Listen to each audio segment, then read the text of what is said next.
se dá aí nas dimensões de um corpo quando a sua temperatura é aumentada.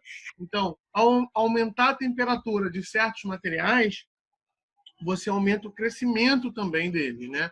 A expansão desses materiais, né? Então, vamos ver aqui alguns exercícios para a gente já aí começar e se lembrar aí e todo mundo ir bem na prova. Vamos lá.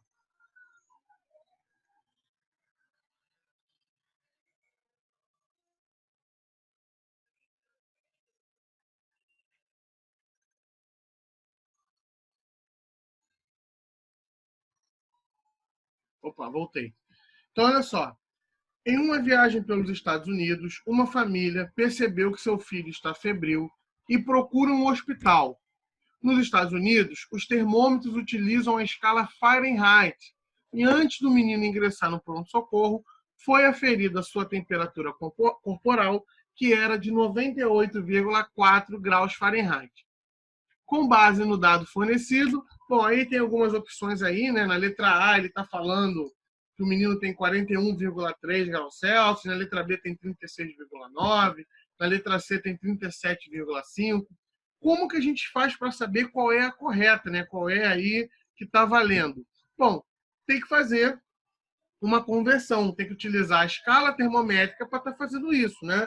E a gente tem uma fórmula, a gente viu isso, né? Que existem diferentes escalas termométricas, né? Aqui no Brasil é muito utilizada a Celsius, na América do Sul, né? É muito utilizada a Celsius, porém não é assim nos outros lugares do mundo, né? Nos Estados Unidos, por exemplo, utiliza-se muito aí a Fahrenheit. Em muitas partes da Europa a gente conhece o Kelvin, em outros lugares a Rankine, e por aí vai, né? Existem várias escalas e a gente precisa saber converter de uma para outra. Bom, vamos utilizar a fórmula aqui. Quanto que dá 98,4 graus Fahrenheit para graus Celsius? Para isso a gente tem que fazer uma conversão. TC sobre 5 é igual a TF menos 32 sobre 9. No lugar aqui, ó, de 98, de TF aqui, eu vou colocar 98,4, porque eu quero descobrir quem? O TC. Nessas fórmulas de conversão aqui, gente, é o seguinte: ou ele vai pedir uma ou ele vai pedir outra. Se ele pedir em graus Celsius, ele vai dar graus Fahrenheit. Se ele pedir em graus Fahrenheit, ele vai dar graus Celsius. E aí usa uma para achar a outra. Vai ser sempre assim. No lugar de TF aqui, eu vou colocar 98,4. Então, 98,4 menos 32. Faz essa subtração primeiro. Isso aqui vai dar 66,4, 98,4 menos 32. Agora faz essa divisão aqui, ó, 66,4 sobre 9. Isso vai dar 7,38. E aí multiplica, ó, 5 vezes 7,38, né? Faz aqui, ó, multiplicação cruzada.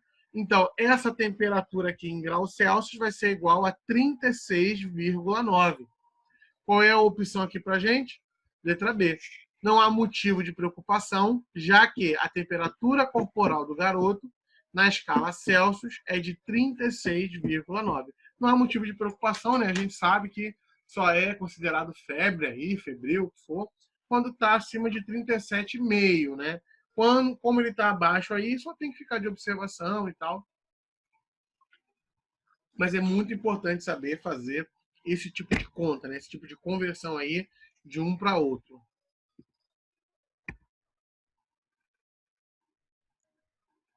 Peraí, com o negócio errado aqui. Ai, meu Deus, fechou aqui. Tô travando tanto. Peraí que tá abrindo aqui.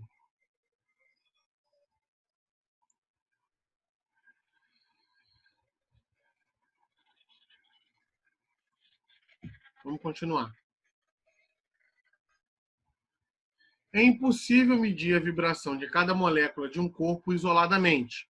Porém, pode-se medir sua temperatura indiretamente, utilizando substâncias que tenham dada grandeza que varie com a temperatura. Essas recebem o nome de... Bom, é impossível, né, gente? A gente conseguir medir... Peraí. É impossível a gente conseguir medir molécula a molécula, a temperatura de molécula a molécula, né? O nível de agitação de uma molécula. É impossível você medir isso individualmente. Mas a gente consegue fazer essa medida utilizando uma média entre as moléculas, né? Então, pegando um apanhado de moléculas com seus respectivos equipamentos, né? Para conseguir fazer essa medição. Essas grandezas, elas vão receber os nomes de termométricas. Aqui a opção da letra A. Termo significa temperatura e métrica significa medida. Então, medida de temperatura. Se a gente está falando de temperatura, é óbvio que aí a única opção que cabe é a termométrica. Um exemplo desse tipo de substância está aí, o mercúrio e álcool etílico. O mercúrio ele era usado antigamente para fazer a parte dos termômetros, né? Aquela parte vermelhinha que vocês viram no termômetro, aquilo ali era mercúrio. Hoje em dia mudou, não se faz mais, porque não com aquele mesmo material, né? Porque descobriu aí que mercúrio era extremamente cancerígeno, e aí as pessoas às vezes quebravam o termômetro só para brincar com aquela bolinha do mercúrio, e aquilo era um metal pesadíssimo, que quando entrava no organismo não saía mais. O mercúrio, ele tinha essa capacidade, né? Ele ficava lá paradinho, estável dentro do termômetro. Quando ele alcançava aí a temperatura corporal, o que acontecia? Quando alcançava aquela temperatura ali, né? Ele começava a aquecer, o líquido ia subir, marcando qual era a temperatura, e depois descia, né? Então, era essa a principal característica que a gente tinha aí.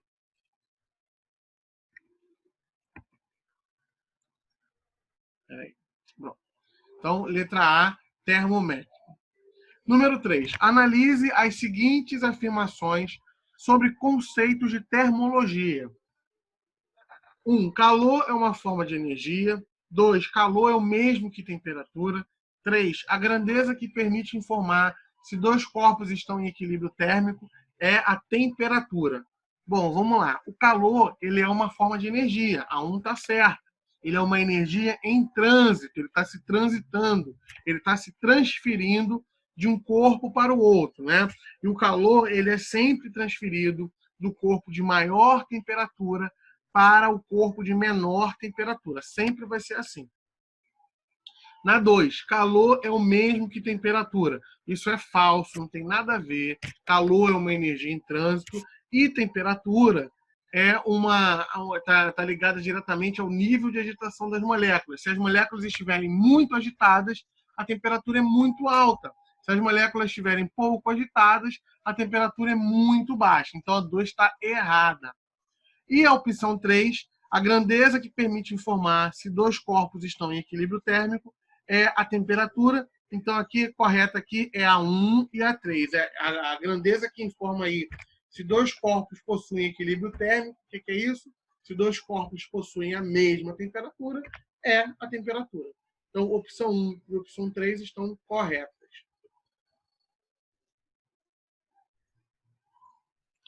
Outra questão boa, olha só.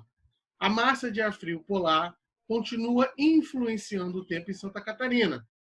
Nessa segunda-feira, dia 13, Urupema voltou a registrar a temperatura mais baixa do ano até agora no estado. Há uma semana, a cidade da Serra amanhece com temperaturas negativas. Suponha que o termômetro utilizado na cidade de Urupema tenha sua escala termométrica de leitura em Fahrenheit, indicando uma temperatura de 15,8. Se o termômetro possuísse escala termométrica em graus Celsius, quanto estaria marcando? Bom, ele está dando aqui a temperatura em graus Fahrenheit e quer saber quanto que equivale essa temperatura em graus Celsius. Vamos ver isso aqui. Basta fazer uma conversão, né? Vamos converter uma unidade para outra. Se ele quer descobrir TC, ele tem que dar o TF para a gente, que vale 15,8. Então, vou pegar aqui, ó, 15,8, vou substituir. Isso vai ficar 15,8 menos 32. Faz essa subtração aqui, vai dar menos 16,2, isso sobre 9.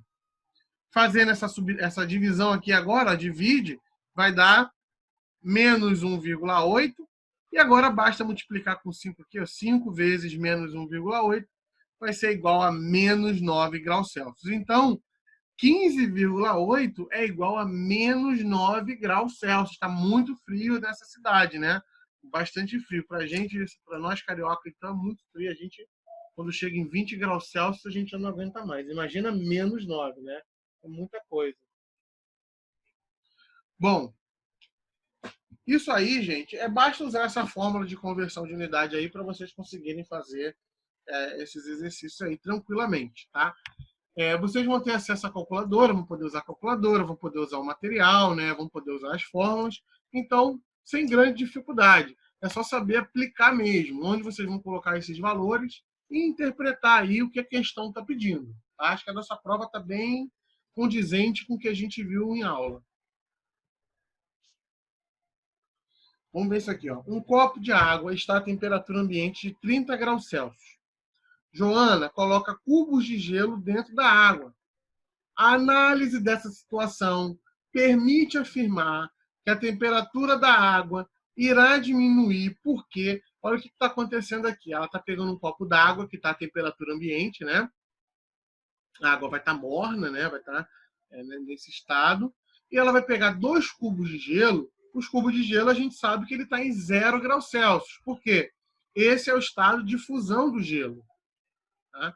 Então ele vai pegar esses 2 cubos de gelo, vai colocar dentro do copo com água. O que vai começar a acontecer ali? Qual é o fenômeno que vai começar a acontecer? Uma hora vai dar no tal equilíbrio térmico. Por quê? A água, que é o corpo mais quente, vai começar a transferir calor para o gelo. Então, a água é que vai transferir calor para o gelo. O corpo de maior temperatura é o que transfere para o corpo de menor temperatura. Sempre vai ser assim. Tá? A letra A está errado. O gelo irá transferir frio para a água. É errado falar frio. Não existe frio. O que existe é ausência de calor. No nosso dia a dia, no cotidiano, a gente fala, estou com muito frio e tal. Mas isso não é um termo utilizado, ainda mais na física, e quando a gente trabalha em laboratório, por exemplo, não é um termo muito aceito. Né? A gente não fala, está muito frio. Isso não existe. É ausência de calor. É o calor que está indo embora. Não existe frio entrando. Tá? É troca de calor, e aí o calor está se dissipando aí no ambiente. Tá? Então, a opção correta aqui é a letra B. A água irá transferir calor para o gelo. Tá? Questãozinha boa de conceito, só para a gente lembrar aí como é que funciona essa questão de temperatura e calor. Bom, agora que a gente terminou essa parte aí de calor e temperatura, termometria, equilíbrio térmico, a gente entrou na outra parte da nossa prova, que é sobre as dilatações térmicas, né? Quem estiver sentindo assim, muita dúvida, muita dificuldade sobre esses assuntos, essa parte teórica, eu iria fazer sugestão, né? Sugeriria que vocês assistissem os vídeos lá do Tule, né? Da plataforma, onde a gente explica com mais calma, mais detalhe, sobre esses conceitos, né? Aqui a gente está fazendo mais exercícios para revisar para a prova, só para vocês lembrarem o que vai cair, como é que pode ser cobrado, tá? Mas se tiver com muita dúvida, eu vou sempre fazer uma explicação dentro da questão, mas vai ser rápido, né? A gente explica melhor durante as aulas. Dilatação térmica, a gente viu aí umas 3 ou 4 aulas só falando disso, tá bom? Então, olha só, no continente europeu, uma linha férrea da ordem de 600 quilômetros de extensão tem sua temperatura variando de menos 10 graus Celsius no inverno até 30 graus Celsius no verão. O coeficiente de dilatação linear do material de que é feito o trilho é 10 elevado a menos 5. A variação de comprimento que os trilhos sofrem na sua extensão é em metros igual a... Bom, então a gente está falando aqui de dilatação térmica, né? Ou seja, quando um material ele vai ser dilatado em uma dimensão. Essa dilatação linear. Eu cheguei a mostrar imagens para você em outras aulas, como é que acontece com uma linha de trem se não existir um espaço de um trilho para o outro. Eles vão começar é o que acontece que a gente chama de desencarrilhamento, é um trilho, né, trepando em cima do outro. Por quê? Aqueceu tanto, fez uma temperatura maior, e o ferro é um material que sofre dilatação, que acaba um passando por cima do outro. Tá? Então, Vamos usar aqui a fórmula, é basicamente a utilização de fórmula, isso aqui, e saber colocar cada um no seu devido lugar. Ó, o comprimento inicial vai ser 600. A gente só tem que tomar cuidado que aqui está 600 quilômetros e ele quer em metros. Então, a gente vai converter de 600 quilômetros para metros. O alfa, o problema também está dando, vale 10 elevado a menos 5. E ΔT é quanto que ele variou de temperatura. Olha só, ele estava em menos 10 e foi até 30. De menos 10 a 30, quanto que ele sofreu de aumento? Né? Olha, de menos 10 até 0, a gente tem 10 temperaturas. De 0 até 30, tem mais 30. Então, 10 mais 30, ele teve um aumento aí de 40 graus Celsius. Tá? Mas convertendo aqui, ó, 600 quilômetros aqui para metros, basta multiplicar por 1000, né? Então, 600 quilômetros são 600.000 metros. Então, essa linha férrea aí tem essa ordem aí, de 600.000 metros. Substituindo aqui no comprimento inicial, ó, isso aqui vai ficar 600.000. Alfa, o problema sempre vai dar. Isso é específico de cada material. E a variação de temperatura. Então, isso aqui vai dar 600.000 vezes 0,0001 vezes 40, fazendo essa multiplicação. Então, ele vai ter um aumento. Quando aumentar 40 graus Celsius, essa linha férrea ela vai se expandir, ela vai crescer 240 metros. Se a gente quer saber aqui qual foi o tamanho final que essa linha férrea ficou, basta somar, né? Somar o inicial, que eram 600.000, mais quanto a gente achou, 240. Então, ó, basta somar 600.000 mais 240, o comprimento final dessa linha férrea, 600.240 metros. Esse valor aqui pode mudar? Pode. Ele pode diminuir, também como pode continuar aumentando. Isso vai depender do quê? Da temperatura. Se essa temperatura aqui voltar a cair, né, começar a vir 30, 10, 20, 10, 0, continuar descendo, vai acontecer o oposto, vai acontecer a compressão térmica, né? A contração. Aquele material ele vai dar uma encolhida, ele vai encolher. E se a temperatura continuar aumentando aqui, né, que é difícil, já chegou em 40, ele vai continuar crescendo mais ainda.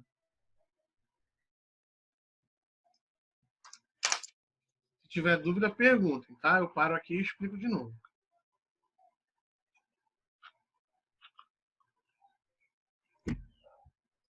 Em um dia típico de verão, utiliza-se uma régua metálica para medir o comprimento de um lápis. Após medir esse comprimento, coloca-se a régua metálica no congelador a uma temperatura de menos 10 graus Celsius e esperam-se cerca de 15 minutos para novamente medir o comprimento do mesmo lápis. O comprimento medido nessa situação com relação ao medido anteriormente será... Vamos ver aqui, ó. Vamos ver aqui as duas situações, o primeiro e segundo caso. Olha só, a gente tem um lápis e pegou aqui uma régua metálica para medir o lápis. Vamos supor aí que esse lápis tem aí 8 centímetros de comprimento, no primeiro caso, tá? Essa régua estava em condição ambiente. Pegou essa régua e colocou ela dentro de um congelador. Essa régua ficou em menos 10 graus Celsius. O que acontece? A gente já viu aí que quando tem um aumento na temperatura, tem um aumento nas dimensões do material. Só que acontece também um oposto. Quando você tem uma diminuição na temperatura, em vez do material crescer, ele vai encolher, ele vai comprimir. E é o que está acontecendo aqui. A régua ela vai ter as suas dimensões diminuídas. Ela vai comprimir. Ou seja, o que vai acontecer com esse lápis? Ele vai parecer maior. Ele vai ter uma medida maior. Então, depois que essa régua sair do congelador e for medir esse lápis de novo, ele vai ter aí, sei lá, 10, 11 centímetros aí, mas ele vai sofrer um aumento, né? No caso, não é o lápis que vai aumentar, é a régua que vai diminuir, tá? Então, qual vai ser aí a relação, com relação ao medido anteriormente? Vai ser maior, porque a régua vai se comprimir, vai se contrair. Essa régua vai voltar ao normal, às suas dimensões normais? Sim. Se ela receber um acréscimo de calor, ela vai fazer o quê? Vai fazer a dilatação térmica e ela pode até aumentar o seu tamanho do original. Pode acontecer.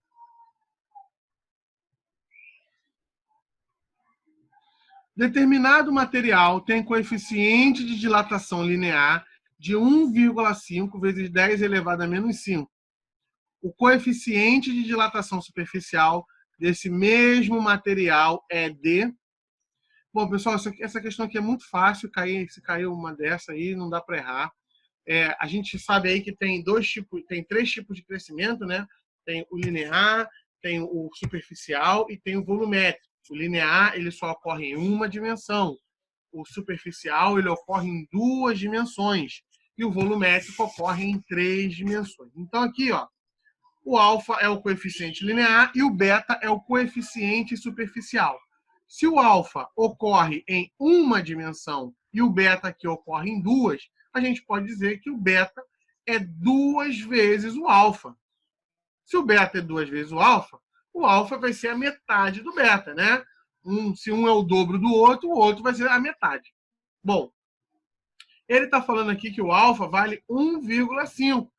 Então, 1,5, quanto que vai valer o beta? Se o beta é o dobro do alfa, vai ficar 2 vezes 1,5. Então, o beta aí vale 3, que são aqui letra C. Essa questão aqui estava bem tranquila, fácil de entender. Se a dilatação linear vale 1,5, a superficial tem que valer o dobro. Por quê? Já falamos disso, né? A linear é aquela do comprimento, ou seja, o aumento é em uma dimensão, é o aumento do comprimento. Já a superficial, que é o beta, é o aumento da área. Ele vai aumentar em duas dimensões. Ele vai aumentar tanto na sua base quanto na sua largura. Então, ele vai ter esses dois tipos de comprimento, esses dois tipos de crescimento, tá? Tanto para um lado quanto para o outro.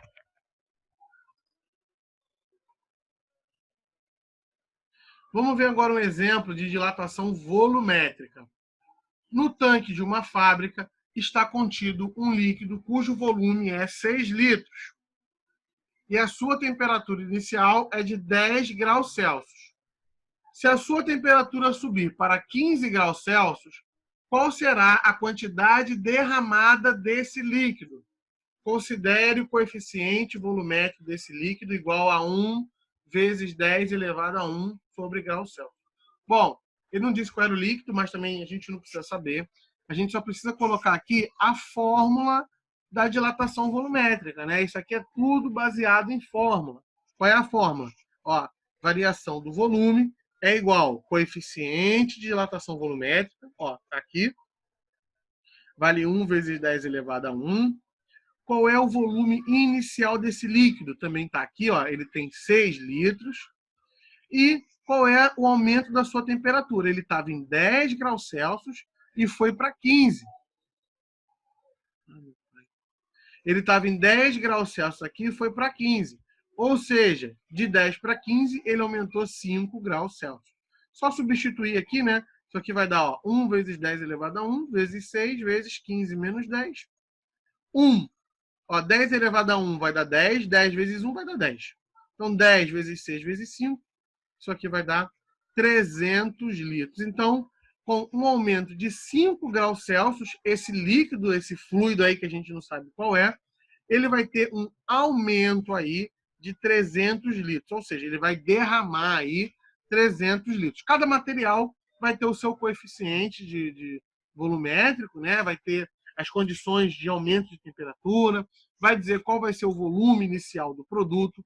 Cada um vai ter o seu tranquilo aí para dizer aí, só para vocês chegarem e substituir na fórmula. O que vocês precisam saber fazer é colocar cada qual no seu lugar. Né? Se ele está falando aqui que o coeficiente vale isso aqui, esse valor, vocês vão pegar e vão colocar aqui.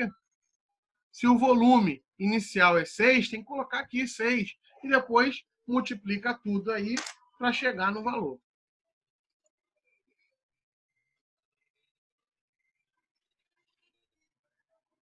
Olha, em relação à dilatação superficial, pode-se afirmar que o que a gente consegue afirmar? Vamos lembrar aí, a superficial é o aumento da área, é o aumento da área do material, do corpo lá do objeto. Ele vai crescer em dimensões relacionadas à sua área. Vamos pegar aqui um exemplo. A gente tem aqui uma placa quadrada, né? uma placa quadrada, ela vai sofrer uma dilatação, um aumento da temperatura, e ela vai ficar aqui, ó, desse tamanho aqui. Tá? Aumentou, tanto o verde quanto o cinza, foi o novo aumento, tá? A nova área aqui que essa placa quadrada vai ter. Bom, como é que a gente acha aí a área de uma placa quadrada, né? A área de um quadrado é lado ao quadrado. Então, quanto maior for o seu lado, maior ele vai dilatar. Quanto maior for assim a sua estrutura, maior ele vai ficar após ser dilatado. Observem aí, ó. Antes ele era só cinza, agora olha quanto que ele cresceu. Ele pegou essa parte verde toda. Aumentou bem, né? Aumentou sua base, aumentou sua largura. Isso aqui é um crescimento da área. Então, quanto maior o lado do seu quadrado, maior vai ser a sua dilatação. Então, a gente pode afirmar que a dilatação é tanto maior quanto maior for sua área inicial. Então, se a sua área inicial for 10, ele vai dilatar proporcionalmente a isso. Mas se ela for 20, ela vai dilatar muito mais. Então, quanto maior inicialmente for essa área, maior vai ser a sua dilatação. Tá? Isso vai funcionar para todos, para linear, para superficial e para volumétrica. Quanto maior forem as suas condições iniciais, maior vai ser o seu crescimento, o seu derramamento, o que seja.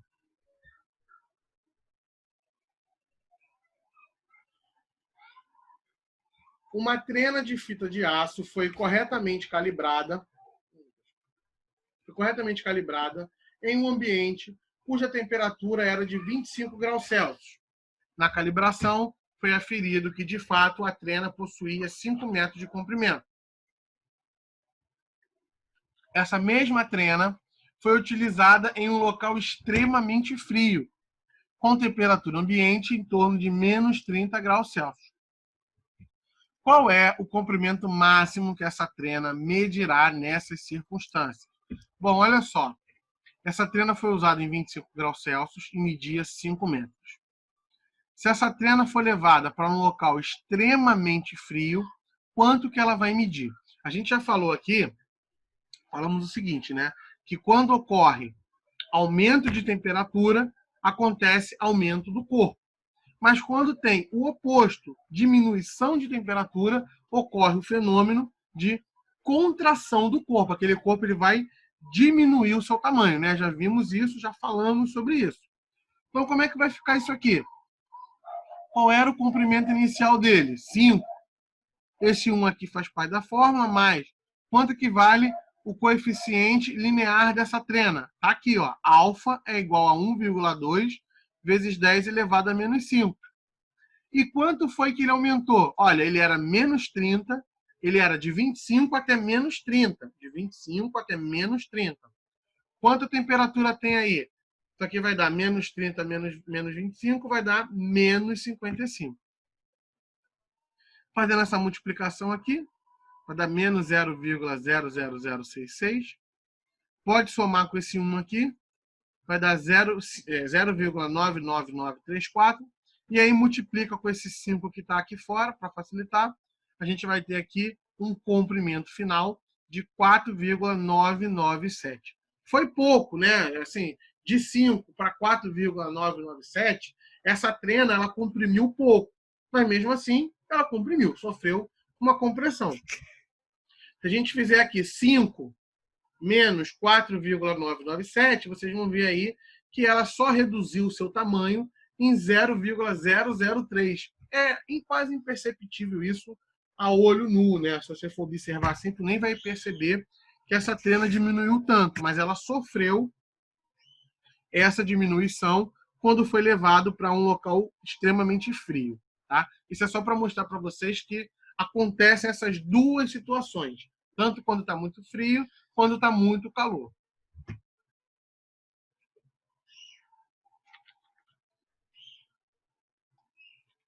E para a gente fechar aqui, um posto recebeu 5.000 litros de gasolina num dia que a temperatura era de 35 graus Celsius. Com a chegada de uma frente fria, a temperatura baixou para 15 graus Celsius, assim permanecendo até que a gasolina fosse totalmente vendida. Sabendo-se que o coeficiente de dilatação da gasolina é 1,1, calcule em litros o prejuízo sofrido pelo dono do posto. O que ele está querendo dizer? Ele comprou 5.000 litros, esse era o volume inicial, nessa temperatura. Só que quando a temperatura caiu, vai acontecer a contração, né? Ou seja, ele vai encolher esse líquido e ele vai perder gasolina, porque ela diminuiu o seu tamanho. Ele quer saber quanto que diminuiu. Olha só, vamos descobrir aqui quanto que ele diminuiu isso aqui. Ó, o volume inicial é 5.000. O Y, ele está dando aqui 1,1 vezes 10 elevado a menos 3. E a temperatura era de 35, que passou a ser 15, né? Aqui quer dizer 35 menos 15, vai dar aí menos 20, né? Vai dar 20. 15 menos 35, que é final menos inicial. Substituindo isso aqui, vai ficar 5.000 vezes 1,1 vezes menos 20. Então vai dar aqui menos 110 litros. Aqui foi, ele perdeu menos 110 litros desses 5.000, né? Não foi tanto assim, mas faz uma diferença, né? São menos 110 litros que ele poderia ter vendido e não vendeu. Se o litro aí está custando em torno de R$5, né? Se vocês forem fazer essa conta aí, 110 vezes 5, ele perdeu aí em torno de R$550. Já é alguma coisa em termos de dinheiro, né? Mas aí ele não pediu dinheiro, ele pediu em termos de litro. Ó. Calcule em litros. Quer dizer que ele perdeu 110 litros, ficou aí com 4.890 litros ainda, mas teve esse prejuízo. Bom, eu vou encerrar aqui, faltam aí 2 minutos para acabar. Quero saber se alguém quer falar alguma coisa, quer tirar alguma dúvida. Vou deixar esse tempinho aí para vocês perguntarem. Tá? Não se preocupem, a prova está no nosso perfil aí de exercícios, tá? Tranquilo. Quero que todo mundo vá bem. Ok? Se ninguém quiser falar mais nada, eu vou encerrar aqui. E a gente se encontra aí na próxima semana aí, tá bom? Espero que todos vão bem. Desejo boa sorte aí para vocês. Falou, gente? Obrigado, tá? Tchau, tchau. Até semana que vem.